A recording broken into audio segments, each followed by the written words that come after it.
నమస్కారం ఈ వార్తా న్యూస్ కి స్వాగతం హెడ్లైన్ చూద్దాం కారు ప్రమాదంలో ఎమ్మెల్యే లాస్యనందిత మృతి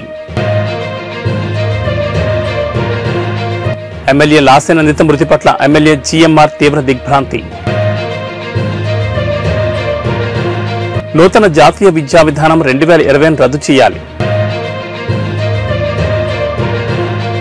జమ్మికుంట శ్రీ వెంకటేశ్వర స్వామి దేవాలయంలో తిరుకల్యాణ మహోత్సవం సందర్భంగా జమ్మికుంట వాసవి వనితా క్లబ్ ఆధ్వర్యంలో చార్టర్డ్ ప్రెసిడెంట్ గర్రపల్లి అరుణ, ప్రస్తుత ప్రెసిడెంట్ ఫాస్ట్ ప్రెసిడెంట్ అయిత దివ్య తిరుకల్యాణంలో పాల్గొన్నారు.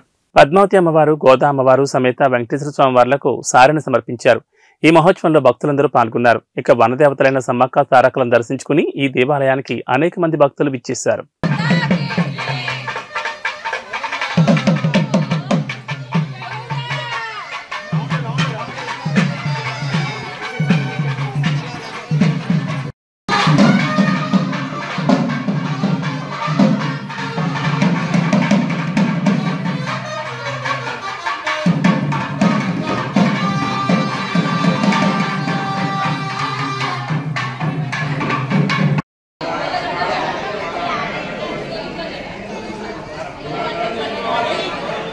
కంటోన్మెంట్ బీఆర్ఎస్ ఎమ్మెల్యే లాస్యనందిత మృతి చెందారు. పటాన్చెరు సమీపంలో ఓఆర్ఆర్పై ఆమె ప్రయాణిస్తున్న కారు అదుపు తప్పి డివైడర్ని ఢీకొట్టింది. దీంతో లాస్యనందిత అక్కడికక్కడే మృతి చెందారు. ఈ ప్రమాదంలో కారు డ్రైవర్కు తీవ్ర గాయాలయ్యాయి. అతన్ని చికిత్స నిమిత్తం దగ్గరలోని ఆసుపత్రికి తరలించారు. నందిత మృతితో కుటుంబ సభ్యులు, అభిమానులు, అనుచరులు కన్నీరు మున్నీరవుతున్నారు. సీనియర్ నేత ఎమ్మెల్యే సాయన్న మరణంతో ఇటీవల జరిగిన ఎన్నికల్లో ఆయన కూతురు లాస్యనందితకు బీఆర్ఎస్ కంటోన్మెంట్ సీట్ ఇచ్చారు. గత ఏడాది ఫిబ్రవరి 19న సాయన్న మృతి చెందారు. ఏడాదిలోనే తండ్రి, కూతురు మరణించారు.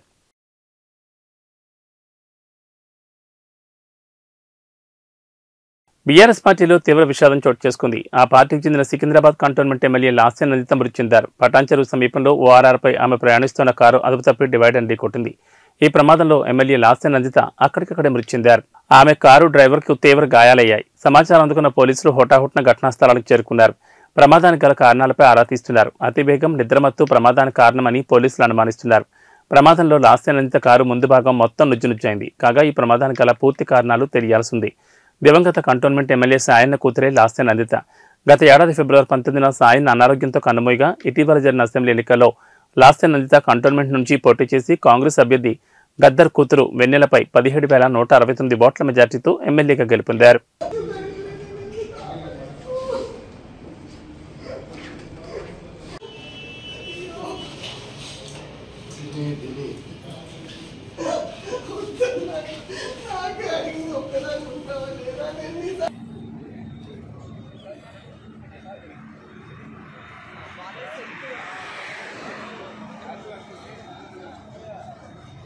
Cantonment BRS MLA Lasya Nanditha road ప్రమాదంలో మృతి చెందారు. పటాన్చెరు ఎమ్మెల్యే గోడెం మహిపాల్ రెడ్డి తీవ్ర దిగ్భ్రాంతిని వ్యక్తం చేశారు. దివంగత ఎమ్మెల్యే సాయన్న కూతురిగా ఆయన ఆశయాలను కొనసాగిస్తూ కంటోన్మెంట్ అభివృద్ధికి నిరంతరం కృషి చేస్తున్న లాస్యనందిత మరణం బీఆర్ఎస్ పార్టీకి, కంటోన్మెంట్ ప్రజలకు తీరని లోటని ఆవేదన వ్యక్తం చేశారు. ఆమె ఆత్మకు శాంతి చేకూరాలని వారి కుటుంబ సభ్యులకు ప్రగాఢ సానుభూతిని తెలియజేశారు. హరీష్ రావు, తలసాని శ్రీనివాస్ యాదవ్, కాలేరు వెంకటేష్ నివాళులర్పించారు. వారి కుటుంబ సభ్యులను ఓదార్చారు.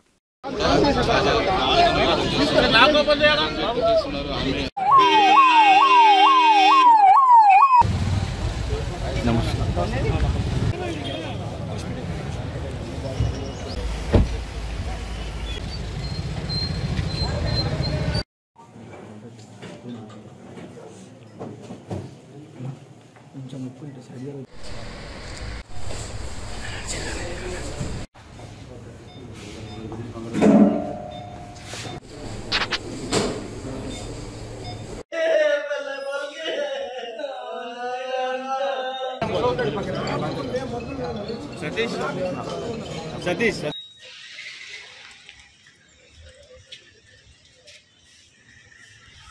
ఉదయమే 5:30-6 గంటల ప్రాంతంలో ఒక విషాదకరమైనటువంటి వార్త వినడం చాలా బాధ అనిపించింది. దివంగత నేత మరి సాయన్న గారు 40 సంవత్సరాల రాజకీయ చరిత్రలో అనేక సార్లు కంటోన్మెంట్ ప్రాంతానికి ప్రాతినిధ్యం వహించడం, ఆయన లాస్ట్ టైం ఆరోగ్యరీత్యా పోయిన సంవత్సరం మరణించినటువంటిది. ఇప్పటికి సంవత్సరం 3 రోజులు అవుతుంది. మొన్ననే వారి యొక్క వర్ధంతి కూడా చేపట్టడం జరిగింది. బట్ ఆ రోజుల్లో ఉన్న పరిస్థితుల్లో మరి మా పార్టీ అధ్యక్షుల వారు కేసీఆర్ గారు వారి కుటుంబానికి టికెట్ ఇవ్వాలన్నటువంటి ఉద్దేశంతోనే అమ్మాయికి టికెట్ ఇవ్వడం, అమ్మాయి కూడా మంచి మెజారిటీతో గెలవడం, అంటే కంటోన్మెంట్ ప్రజలు ఆ కుటుంబాన్ని, అక్కడ ఉన్నటువంటి కార్యకర్తలు ఆ కుటుంబాన్ని ఏ విధంగా గౌరవిస్తారో మనం చూసినాం. బట్ ఉదయం ఇటువంటి సంఘటన జరగడం, చిన్న వయసు అమ్మాయి, ఎంతో భవిష్యత్తు ఉంది, భవిష్యత్తులో మరి ప్రజలకు కానివ్వండి విశేషమైనటువంటి సేవలు అందించేటువంటి అవకాశం.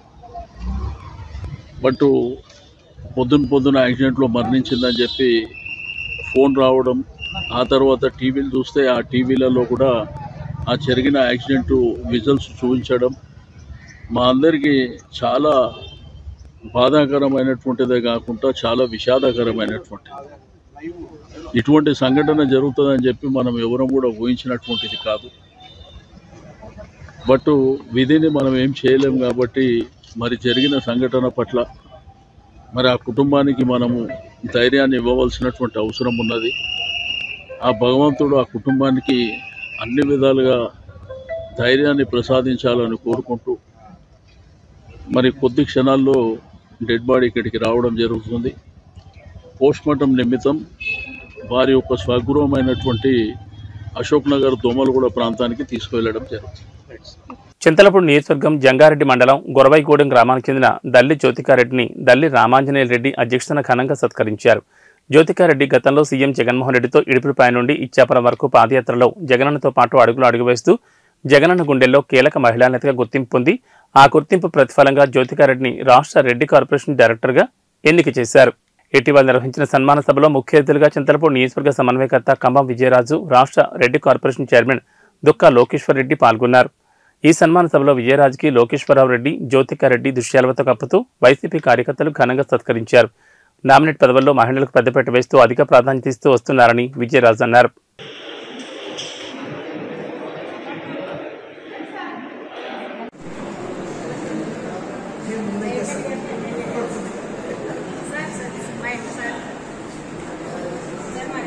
మరి మన చింతలపూడి నియోజకవర్గ సమన్వయకర్త అయినటువంటి ఖమ్మం విజయరాజు గారు, దుక్కా లోకేశ్వర రెడ్డి గారు సన్మానిస్తారు.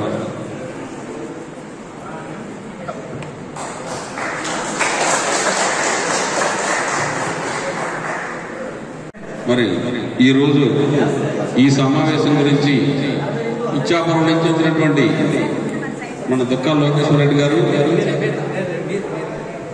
రిటైర్డ్ ఉపాధ్యాయులు, ఎంఏ చదివిన వారు, ఆయనకి సన్మానం చేసుకుంటే గర్వకారణం.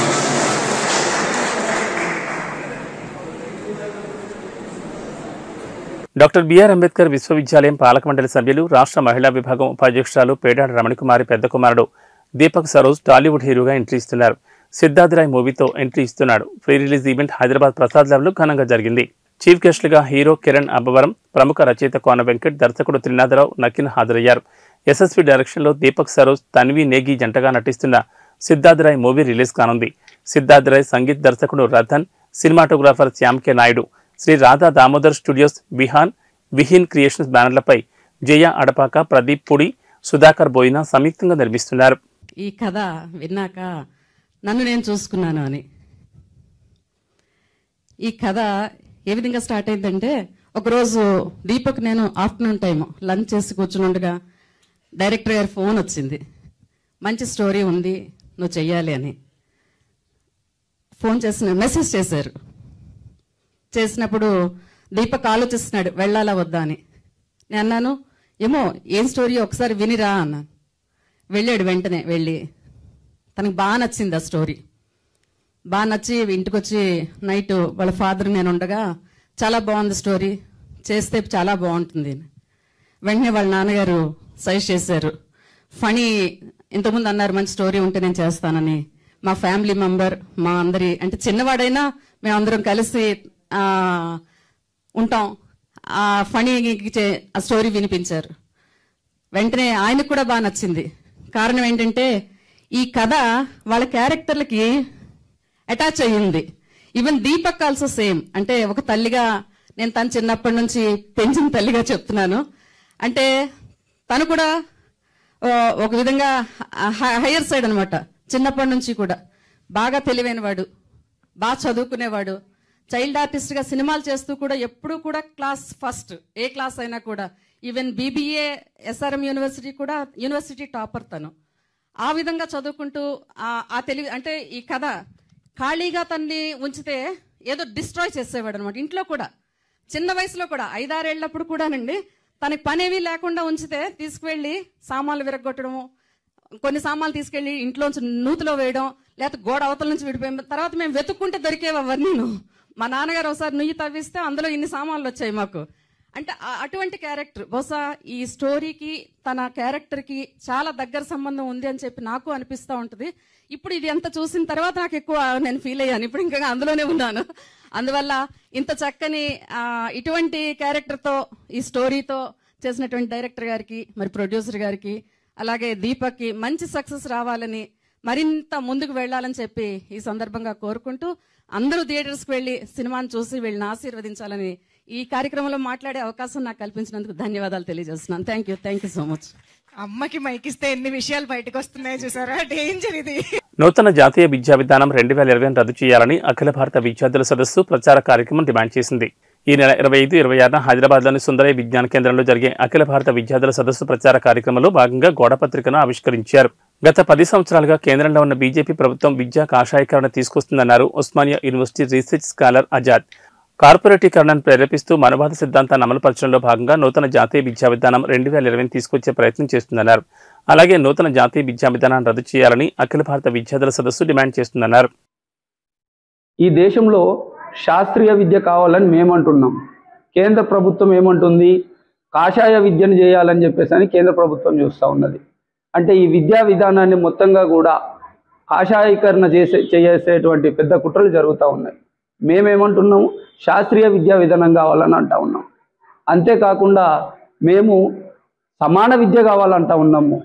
అంటే ఉన్నోడైనా లేనోడైనా, కలెక్టర్ పిల్లాడైనా, కార్మికుడి పిల్లాడైనా, కూలీ పని చేసుకునే పిల్లాడైనా, కండక్టర్ కొడుకైనా అందరూ కూడా ఒకే రకమైన సమాన విద్య కావాలని మేము కోరుకుంటూ ఉన్నాం.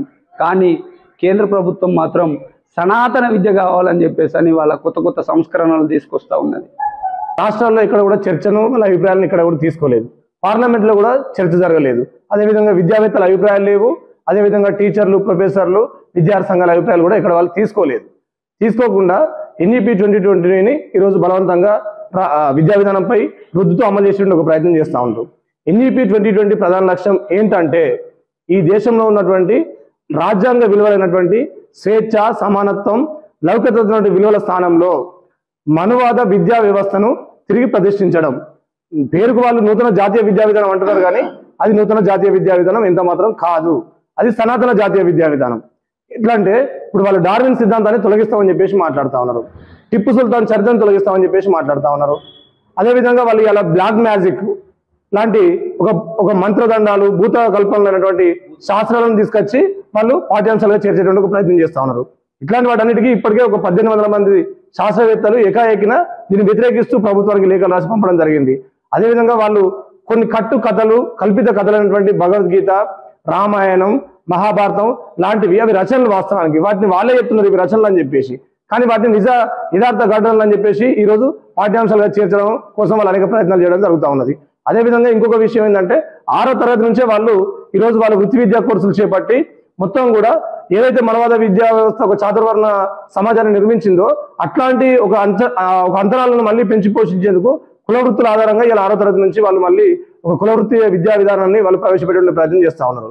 అదేవిధంగా వాళ్ళు హైయర్ ఎడ్యుకేషన్ లో చూసినట్లయితే కుళ్ళు గుత్తగా ఈ దేశంలో ఉన్న విద్యారంగాన్ని అనిల్ అంబానీ, గౌతమ్ అబానీ, జిందల్, మిట్టల్ వీళ్ళందరూ కూడా కుళ్ళు గుత్త అమ్మేటువంటి ఒక ప్రయత్నం చేస్తూ ఉన్నారు. దాంట్లో భాగంగానే వాళ్ళు మల్టీ డిసిప్లినరీ ఇన్స్టిట్యూషన్స్ అని చెప్పేసి ఒక మల్టీ డిసిప్లినరీ ఇన్స్టిట్యూషన్ చెప్పేసి విశ్వవిద్యాలయ స్థాయిలో ఒక కార్పొరేట్ విశ్వవిద్యాలయం వాళ్ళు తయారు చేసే ప్రయత్నం చేస్తూ ఉన్నారు. ఇప్పటికే తెలంగాణలో చూసుకున్నట్లయితే ప్రైవేట్ విశ్వవిద్యాలయాలు వచ్చి కూడా పేదలకు విద్యను దూరం చేసే ప్రయత్నం చేస్తూ ఉన్నారు. దాంట్లో రిజర్వేషన్స్ ఉన్నాయి, ఫెలోషిప్స్ ఉన్నాయి, ఏమున్నాయి వాళ్ళకు ఒక ఫీజులు దన్నుకోవడం మాత్రమే వాళ్ళ ప్రధాన లక్ష్యంగా, లాభార్జన లక్ష్యంగానే ఈ రోజు ప్రైవేట్ యూనివర్సిటీ వచ్చింది. దాని క్రమంలో ఈ రోజు మల్టీ డిసిప్లినరీ ఇన్స్టిట్యూషన్ అని చెప్పేసి కొత్తగా అనిల్ అంబానీకి, గౌతమ్ అదానికి, అదేవిధంగా ఈ మిట్టల్ జిందల్ లాంటి బడా వ్యాపారవేత్తలకు ఈ దేశంలో ఉన్నటువంటి విద్యారంగాన్ని తగ్గబెట్టే ప్రయత్నం చేస్తా ఉన్నారు. దీంట్లో భాగంగా వాళ్ళు కోర్సుల సరళీకరణ అనేటువంటి ఒక పద్ధతిని తీసుకొస్తా ఉన్నారు. కోర్సుల సరళీకరణ అంటే ఏంది? ఒక యూనివర్సిటీలో ఒక చదువు చదివి ఒక పట్టా తీసుకొని, ఒక సంవత్సరానికి ఒక కోర్సు పట్టా తీసుకొని మరొక యూనివర్సిటీలో మరొక చదువు చదవడం, ఇవన్నీ. ప్రకాశం జిల్లా పెద్దదోర్నాల మండలం బోడే నాయక్ తాండా వద్ద మిరపకాయల కూలీలతో వెళుతున్న ఆటోను ఢీకొనడంతో ప్రమాదం చోటు చేసుకుంది. లారీ శ్రీశైలం నుంచి దోర్నాల వైపుగా వచ్చే క్రమంలో ఆటోను అధిగమించిపోయి లారీ చివర ఉన్న గొలుసు ఆటోకు తగులుకోవడంతో ప్రమాదం సంభవించింది. ఈ ఘటనలో 5గురు తీవ్రంగా గాయపడ్డారు. సమాచారం అందుకున్న 108 సిబ్బంది క్షతగాతులను హుటాహుటిన పెద్దదోర్నాల ప్రభుత్వ వైద్యశాలకు తరలించారు. వీరిలో 5గురికి తీవ్ర గాయాలు కావడంతో పెద్దదోర్నాల ప్రభుత్వ వైద్యులు చికిత్స అందిస్తున్నారు. భూమిని అంకమ్మకు ఎడమ చేయి విరగ్గా లక్ష్మికి కుడికాలు విరిగింది. శ్రీరాములు మల్లికాలకు చేతులు విరిగాయి. ఇటువంటి ఆటో ప్రమాదాలు ఇటీవల కాలంలో పరిపాటిగా మారాయని స్థానికులు అంటున్నారు.